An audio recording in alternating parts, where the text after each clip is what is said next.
निकाल कर आज यहां पर इस इलेक्शन मीटिंग में आप आए, आपका बहुत बहुत शुक्रिया।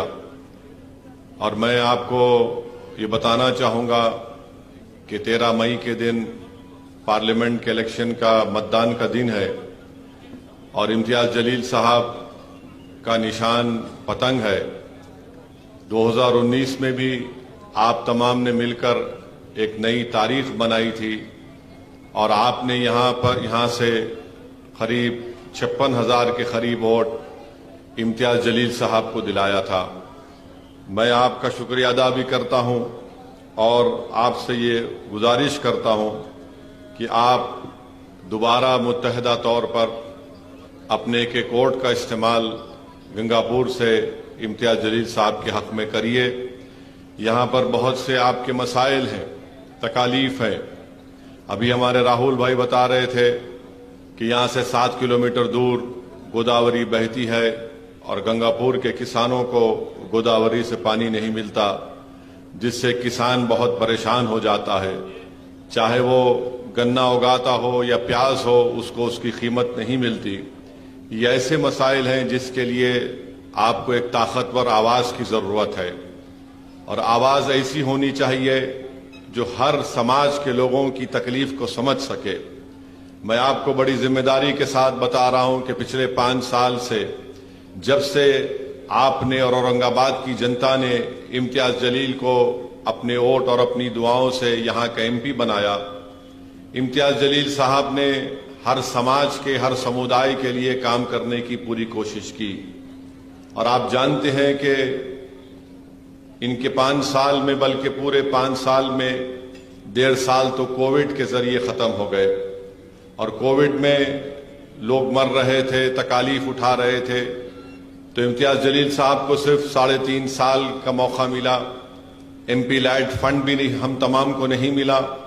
जितना भी फंड मिला इम्तियाज जलील साहब ने उसका इस्तेमाल करने की कोशिश की और उसके जरिए से उन्होंने हर मुकाम पर डेवलपमेंट करवाया है।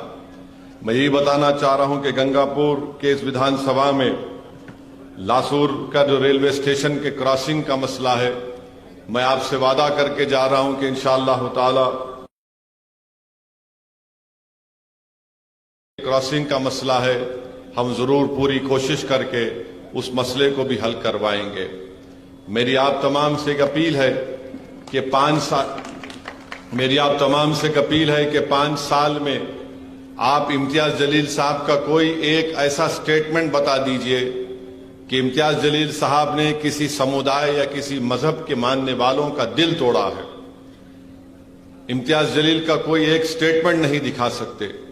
इम्तियाज जलील ने पार्लियामेंट में जब कभी भी बात की है, उनको मौका मिला, उन्होंने हर समाज की तरक्की के लिए और इंसाफ के लिए बात की। आप जानते हैं कि पार्लियामेंट में धनगर समाज के रिजर्वेशन की बात एक नहीं कई मर्तबा एमआईएम पार्टी की तरफ से इम्तियाज जलील साहब ने इस मसले को उठाया। पार्लियामेंट का आखिरी सेशन हो रहा था जनवरी में, उसमें आप देख लीजिए इम्तियाज जलील की वो तकरीर है, वो स्पीच है जिसमें इम्तियाज जलील ने धनगर समाज से इंसाफ का मुतालबा किया। बल्कि इम्तियाज जलील ने अपनी स्पीच में बताया कि कैसे बीजेपी हो या शिवसेना हो या राष्ट्रवादी हो या कांग्रेस हो, इन्होंने धनगर समाज को सिर्फ उनके वोट हासिल करने के लिए इस्तेमाल किया, मगर उनसे इंसाफ नहीं किया। सामाजिक न्याय की बात सब लोग करते हैं, मगर उसको जमीन पर अमल करना, उसके ऊपर अमली जामेनामा पहनाने का काम अगर कोई कर रही है तो पार्टी एमआईएम पार्टी है। वहीं पर इम्तियाज जलील ने मराठा समाज के रिजर्व आरक्षण की बात की। वहीं पर इम्तियाज जलील ने अल्पसंख्यक समाज के मुसलमानों के आरक्षण का मसला उठाया कि किस तरह महमूद रहमान कमेटी की रिपोर्ट को बॉम्बे हाई कोर्ट ने कबूल किया था। मेरे भाई, मेरे बुजुर्गों, मेरी इज्जतदार माँ और बहनों, ये आपके एमपी की मेहनत रही है। और 20 साल से जिस पार्टी का एमपी जीत कर आ रहा था औरंगाबाद की जनता के वोटों से, वो जब कभी भी अपनी जबान से कुछ बोलते, अनाप शनाबी बकते थे, वो दिल तोड़ने की बात करते थे, वो घरों में नफरत की दीवार उठाने की बात करते थे, मगर इम्तियाज जलील ने वो काम नहीं किया। अब आप देख रहे हैं कि 2 शिवसेना दो राष्ट्रवादी, एक बीजेपी, एक कांग्रेस, ये 6-6 मिलकर इम्तियाज जलील की कामयाबी को रोकने के लिए आ रहे हैं। ये जान चुके हैं कि अकेले नहीं मुकाबला कर सकते, इम्तियाज जलील को रोक नहीं सकते। तो दोनों शिवसेना, दोनों राष्ट्रवादी, एक कांग्रेस, एक बीजेपी मिलकर ये कोशिश कर रहे हैं कि इम्तियाज जलील की कामयाबी को रोका जाए। एक शिवसेना का 20 साल से जिसको औरंगाबाद की जनता ने अपनी खिदमत करने के लिए एमपी बनाया, वो आज कह रहा है कि भाइयों बहनों मेरा आखिरी इलेक्शन है, मेरी मदद कर दो। मैं उससे कहना चाह रहा हूं तेरा आखिरी इलेक्शन 2019 में हो चुका है, अब कोई तेरा आखिरी इलेक्शन नहीं है। 20 साल तुमको औरंगाबाद की जनता ने मौका दिया, 20 साल की शादी हो जाती, तुम 20 साल में कुछ भी नहीं कर सके औरंगाबाद के लिए। अगर हम उनके 20 साल के स्टेटमेंट को निकालेंगे, एक से एक वाहियात किस्म की बातें उन्होंने की, नफरत की बातें की। मगर एक बात तो है कि इम्तियाज जलील को आपने कामयाब किया, धनगर समाज ने किया, दलित समाज ने किया, मातंग समाज ने किया। इम्तियाज जलील को मराठाओं ने वोट दिया, गरीबों ने वोट दिया, बंजारों ने वोट दिया, अल्पसंख्यक समाज, मुसलमानों ने, सिखों ने, ईसाई ने वोट दिया। तो 5 साल में शिवसेना का ये उम्मीदवार जो आज खड़ा है, वो इम्तियाज जलील के नक्शे कदम पर अब चलना शुरू कर दिया। कैसे चल रहा है इम्तियाज जलील के नक्शे कदम पर? अब जहां कहीं भी जा रहा कह रहा है, ए भाई हिंदू, मुसलमान, सिख, ईसाई सब मेरे को वोट दो। तो इम्तियाज जलील ने उसको पहला सबक सिखा दिया कि औरंगाबाद की जनता अब नफरत को कबूल करने वाली नहीं है। और औरंगाबाद की जनता, मुझे यकीन है कि दोबारा यहां से इम्तियाज जलील को भारी अक्सरियत से, भारी मेजॉरिटी से दोबारा अपना एमपी बनाकर भारत की सबसे बड़ी पंचायत पार्लियामेंट में भेजाएगी, ताकि औरंगाबाद में जो डेवलपमेंट का काम करवाना है, मैं आपको यकीनन आपको वादा कर रहा हूं कि आपका हर काम इंशाअल्लाह ताला मुकम्मल होगा। इम्तियाज जलील एक बेहतरीन मेंबर ऑफ पार्लियामेंट साबित हुए हैं। मैं आपको बता रहा हूं कि भारत की पार्लियामेंट में जो सीनियर पार्लियामेंटेरियन है, जो 5-5, 6-6 मरतबा जीत कर आए, वो मुझसे आकर कहते हैं कि हमको ताजुब होता है कि पहली मरतबा ये जीत कर आया और इतनी अच्छी बात कैसे करता है कि 5-6 मिनट में वो पूरी अपनी बात को रख देता है। तो ये काबिलियत है इम्तियाज जलील की। और अगर Imtiaz Jaleel member of parliament बना तो ये आप लोगों की दुआ और आपकी वोट से बना।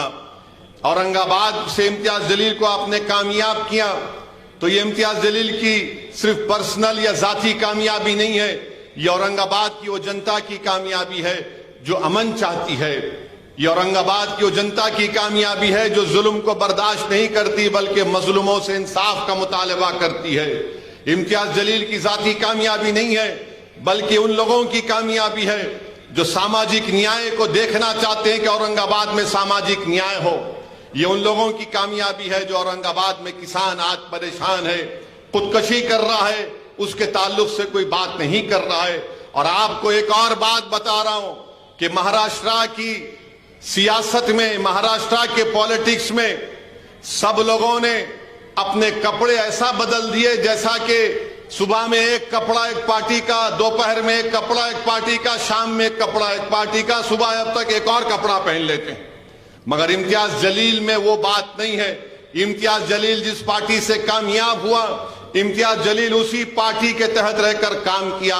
आप देखते जाइए कि ऐसा कभी कभी जब टीवी पे, अखबार में फोटो देखकर या नाम देखकर पढ़ता हूं तो मुझे पूछना पड़ता है इम्तियाज जलील से कौन सी पार्टी में अभी है। तो इम्तियाज जलील बोलते हैं, असद भाई कल शाम तक यहां था, आज यहां पर चला गया। आप बताओ ये कोई राजनीति करने का तरीका है? ये गरीबों की खिदमत करने का तरीका है? ये किसानों से इंसाफ दिलाने का तरीका है? ये दंगरों को उनका सामाजिक न्याय या मुकाम दिलाने का तरीका? अरे तुम ना दंगर के हो, ना तुम दलित के हो, ना तुम मुसलमान के हो, ना तुम किसान के हो, तुम किसी के नहीं हो। तुम सिर्फ सत्ता के भूखे हो और तुम दौलत के पुजारी हो। तुम अवाम के दोस्त नहीं हो, अवाम के खादिम नहीं हो। इसीलिए आज आप देख रहे हैं कि तमाशा बन चुका है पूरे महाराष्ट्र की राजनीति में। मगर मुझे महाराष्ट्र की जनता पर पूरा भरोसा है। महाराष्ट्र की जनता ऐसे जोकरों को वोट नहीं देगी। महाराष्ट्र की जनता ऐसे उम्मीदवार को वोट देगी जो बोला उसने काम किया, जिसको वोट दिया वो उसके पार्टी के साथ वाबस्ता रहकर उसने काम किया। इम्तियाज जलील को आप देखते हैं, दूसरे जो हैं तो ऐसा है कि कभी इधर कुलाटी मार रहे, कभी उधर कुलाटी मार रहे। समझ में नहीं आता कि इन लोगों की कुलाटियों को देखकर बंदर भी शर्मा जाता होगा कि कितने कुलाटी मार लिए लोग, कि कोई पार्टी में कहां पर है नहीं मालूम, इधर टिकट नहीं मिला, उधर गिर गए, उधर नहीं मिला, उधर चले गए। अरे किस्सा क्या है रे भाई, रुक तो जा, कम से कम सोच इन गरीबों का क्या हो रहा। किसान मर रहे हैं, लोग परेशान हैं, महंगाई आसमान को छू रही है, कोई किसी की बात नहीं कर रहा है। करप्शन का स्कैंडल है, वो बोलते मित्रों के पास चले जाओ, उनकी चाय पियो, तुम साफ हो जाते हो। आखिर कैसा होगा बताइए फिर आप, फिर गरीब किसको वोट दे। और ऊपर से आप देखते हैं कि इलेक्टोरल बॉन्ड का मसला हो गया, इलेक्टोरल बॉन्ड निकाले गए। आपको जानकर ताज्जुब होगा, तकलीफ होगी कि 8,000 करोड़ सिर्फ बीजेपी नरेंद्र मोदी को मिले, और मोदी बोलते हैं मैं ना खाऊंगा ना खाने दूंगा। अच्छा ठीक है, नहीं खाए नहीं खाने देंगे अलग बात है। 8,000 करोड़ लेकर जिस किसी ने उनको 8,000 करोड़ दिए, मोदी जी ने उनको डबल में इनाम दिया, कॉन्ट्रैक्ट दे दिया, तू ये कर ले, तू वो कर ले। अरे क्या आप दिल्ली के बादशाह है, फरमान जारी करके जागीर बांट रहे, तू एयरपोर्ट ले ले, तू वो स्लम को डेवलप कर ले, तू वो रोड बना दे। और आप जानते हैं अगर कोई बड़ा सेठ किसी सियासतदान को, नेता को पैसे देता है तो अपनी अम्मा के मरने के गम में नहीं देता, अपने बाप के मरने के गम में नहीं देता। वो क्यों देता है पैसे? जब एक हाथ देता है तो बोलता है कि 5 हाथ मेरे को वापस देना। 8,000 करोड़ बीजेपी को मिले, 8,000 करोड़। और हद तो यह हो गई कि आज से 4-5 दिन पहले भारत के प्रधानमंत्री नरेंद्र मोदी भाषण दे रहे थे कि भाइयों बहनों मछली दिखाई जा रही है, गोश्त दिखाया जा रहा है। अरे मोदी जी, आप गोश्त मछली पे क्यों पे चले गए? तो मैं जवाब देना चाहूंगा। नरेंद्र मोदी की पार्टी को एक बीफ की कंपनी है अलाना, अलाना ने नरेंद्र मोदी को 10 करोड़ रुपए का इलेक्टोरल बॉन्ड दिया, 1.5 करोड़ का शिवसेना को दिया। अब किसकी गोश्त की दुकान बंद है महाराष्ट्र में? समझ गए ना आप, किसकी गोश्त की दुकान बंद है? कथिक की और कुरैशियों की। ऊपर से 10 करोड़ गोश्त की कंपनी से ले लिया, मां गपागा खा ले रहे, और गरीब की दुकान खोलने नहीं दे रहे।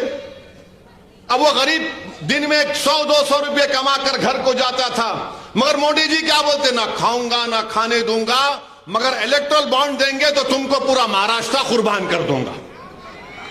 आप बताओ क्या होगा? ये राजनीति ऐसे चलेगी?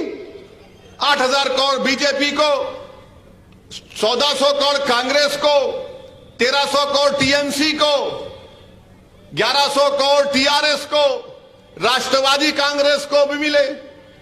ये पूरे हम्माम में नंगे हैं, याद रखो आप, एक हम्माम में ये पूरे नंगे। अगर किसी को भी इलेक्टोरल बॉन्ड नहीं मिला तो बी टीम को नहीं मिला। हमको गाली देते हम बी टीम हैं, अगर मैं बी टीम हूं तो कुछ तो मिलना चाहिए था ना। लॉलीपॉप नहीं दिए मेरे को, लॉलीपॉप नहीं हमको, इनको 5,000 करोड़ बाबा की जागीर है, लूट के जा रहे हैं। और बोलते हम ओवैसी बी टीम है, वोट काटता है। अरे भाई, मैं इलेक्शन चुनाव लड़ता हूं, सबके सामने आके लड़ता हूं, बगैर किसी से डरे लड़ता हूं।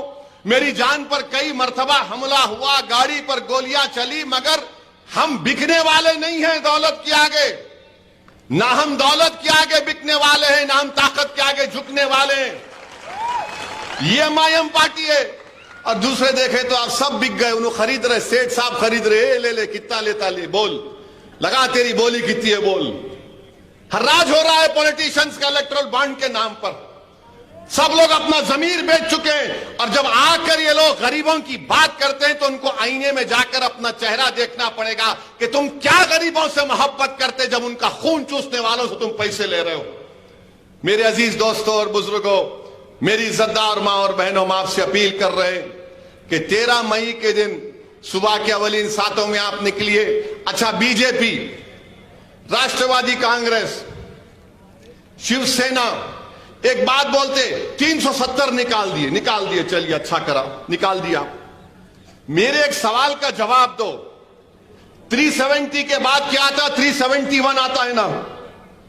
महाराष्ट्र में मराठवाड़ा रीजनल बोर्ड है, हमारे जर्नलिस्ट लोग हैं, 2020 से बोर्ड नहीं है, 2020 से चेयरमैन नहीं है, मगर 370 निकाले। अरे जो रीजनल बोर्ड मराठवाड़ा के डेवलपमेंट के लिए बनाया गया वो कहां गया?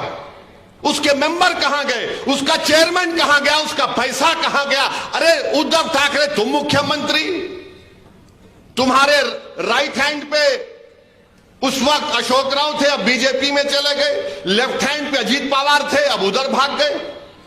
तो 371 के तहत मराठवाड़ा विदर्भा का रीजनल बोर्ड क्या हुआ?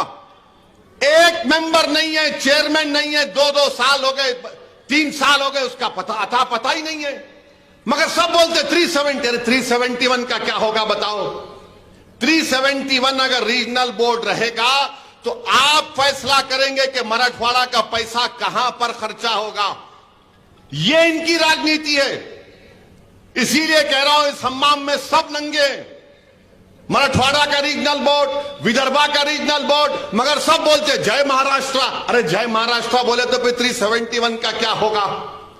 अब आप आ जाइए, उद्धव ठाकरे, CAA का कानून बन रहा था, क्या उद्धव ठाकरे ने मोदी का साथ नहीं दिया? CAA का कानून बन रहा था, उद्धव ठाकरे मोदी का साथ दिए। और CAA का कानून NPR NRC से जोड़कर देखना पड़ेगा, इससे अलग नहीं कर सकते। ये सिटीजनशिप कानून के तहत NPR NRC है। अब बीजेपी बोलेंगे नहीं। मैंने अमित शाह से पूछा था, वीडियो जी NPR NRC होके रहेगा, तो क्या झूठ है?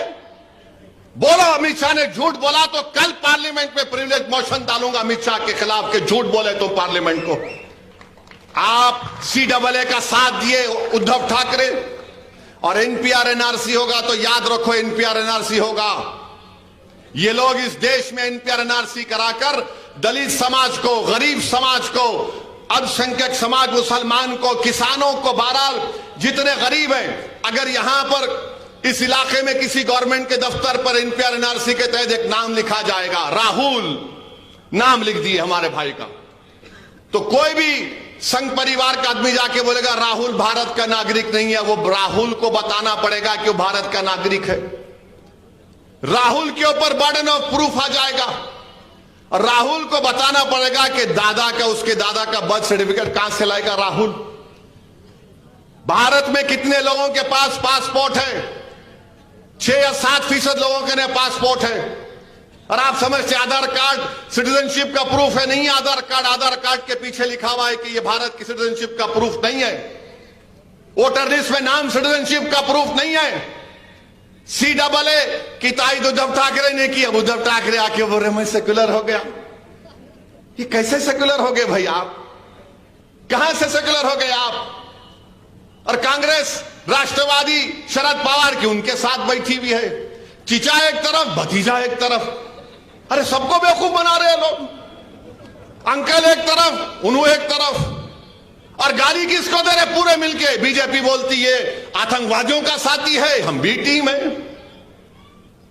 ट्रिपल तलाक का मसला है, उद्धव ठाकरे साथ दिए बीजेपी का। ट्रिपल तलाक का कानून मोदी जी बोलते मुस्लिम महिलाओं के लिए बड़ा इंसाफ की बात है। इंसाफ की बात नहीं, नाइंसाफी की बात है।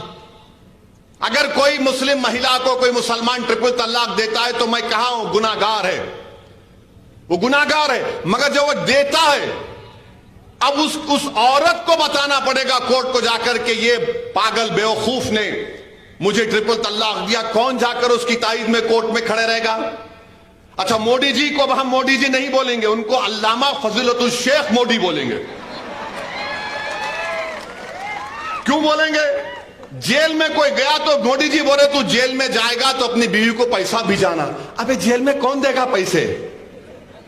मोदी जी बोल रहे, दिमाग में आ गया, साइंटिस्ट है वो। अब मोदी जी बोल रहे कि वो ट्रिपल तलाक देता तो शादी नहीं टूटती। जब शादी नहीं टूटती तो गुनाह किस बात का, केस किस बात का?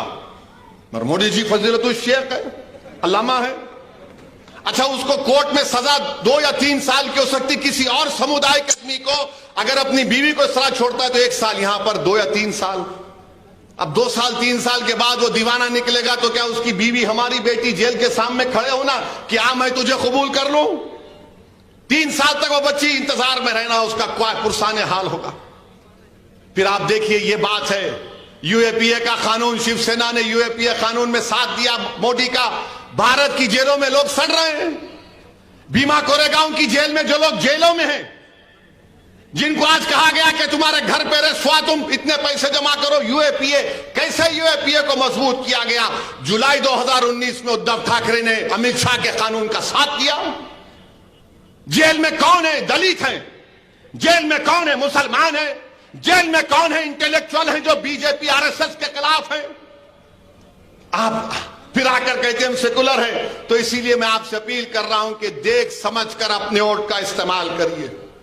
इम्तियाज जलील आपकी आवाज है, आपकी पहचान है। इम्तियाज जलील ने अपने आप को, जान को जोखिम में डाला और औरंगाबाद में फसाद होने नहीं दिया।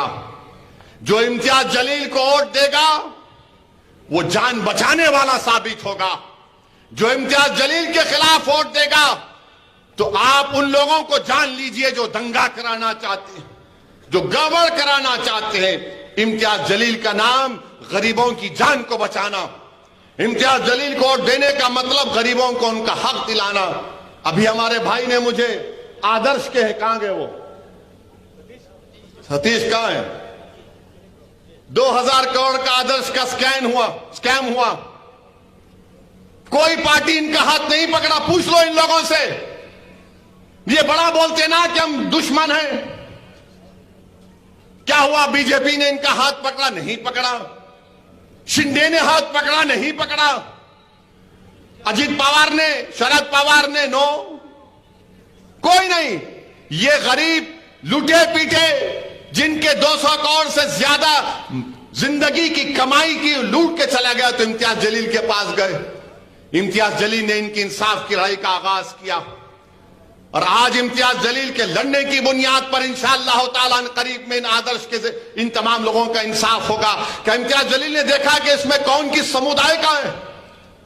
इम्तियाज जलील ने यह देखा कि ये गरीब हैं। इनके आंसुओं को देखकर इम्तियाज जलील की आंख में आंसू आ गए। यह होना चाहिए। जो आपका एमपी होता है उसमें दर्द होना चाहिए, तकलीफ को महसूस करने का एक सलीका होना चाहिए। अरे ये तमाम लोग सिर्फ आपके वोट के भूखे हैं। इनको अगर 5 करोड़ का इलेक्ट्रल बॉन्ड कोई देगा तो अपना जमीर बेच देंगे, सब बेच देंगे अपने आप का। मगर इम्तियाज जलील रुका नहीं, झुका नहीं। और आज आदर्श वालों की लड़ाई इम्तियाज जलील लड़ रहा है। मेरे भाई, मेरी आपसे दमन गुजारिश है कि आप अपने एक एक वोट का सही इस्तेमाल करिए। और हद तो यह हो गई कि आज महाराष्ट्र हो या पूरा भारत हो, जो जो गरीब नौजवान है उनसे पूछो आप, उनको सबसे ज्यादा परेशानी नौकरी की है। मीडिया के लोग हैं, बोलेंगे नहीं, इनको नहीं मालूम कल तक इनकी नौकरी रहेगी या नहीं रहेगी। बेरोजगारी नौजवानों का बहुत बड़ा चैलेंज है। हर नौजवान परेशान है, चाहे किसी मजहब और समुदाय का हो। तो बीजेपी के लोगों से पूछा गया, इनके आजमगढ़ यूपी के एमपी से मीडिया ने पूछा, ये अनएम्प्लॉयमेंट के बारे में तुमने कुछ नहीं किया। तो एमपी साहब का क्या बयान है, सुनो आप। ये कितने जीनियस है, देखो आप। एमपी साहब ने बयान दिया कि क्या करेंगे मोदी जी, इतने बच्चे पैदा कर रहे लोग। अबे तू कैसे पैदा हुआ? अम्मा की पेट से पैदा होना सब। अब एमपी साहब बोले मोदी जी क्या करेंगे, योगी जी क्या करेंगे? उन्होंने तो बच्चे नहीं पैदा किए, आप लोग पैदा कर रहे हैं, कहां से लाएंगे नौकरी? अरे वो नहीं पैदा की, हम उनकी इज्जत करते भाई, वो उनका फैसला होगा, हम क्यों मानेंगे उनके फैसले को? मैं, बीवी है मेरे घर में, मेरी बहन है, ब्याह करूंगा। आप सरकार में किस लिए है फिर बताओ? आप बोल दो कि शादी मत करो, बच्चे मत पैदा करो, नौकरी मिल जाएगी। चलो बोलो बोलो। दोनों शादी नहीं किए, यानी एक शादी नहीं की, एक शादी के दोनों को बच्चे नहीं है, उनका फैसला है। मगर एक प्रधानमंत्री बन गए 10 साल से, एक मुख्यमंत्री बन गए, तो मालूम हुआ जो बच्चे नहीं पैदा करेगा उसको ही मिलेगा क्या मलाई? ये क्या बात है बताइए? मजाक उड़ा रहे हैं गरीबों का। उन बेरोजगार नौजवानों के दिलों पर क्या गुजरती होगी जब इस तरह के बकवास को सुनते हैं कि एक बीजेपी का एमपी कह रहा है। और याद रखिए, आखिर में कह रहा हूं, अगर दोबारा बीजेपी को वोट मिलेगा तो नरेंद्र मोदी अंबेडकर के बनाए हुए संविधान में तब्दीली लाएगा या उसका नया संविधान बनाएगा। लाख बीजेपी कह ले, कभी यकीन नहीं करना इन लोगों पे, कभी यकीन नहीं करना।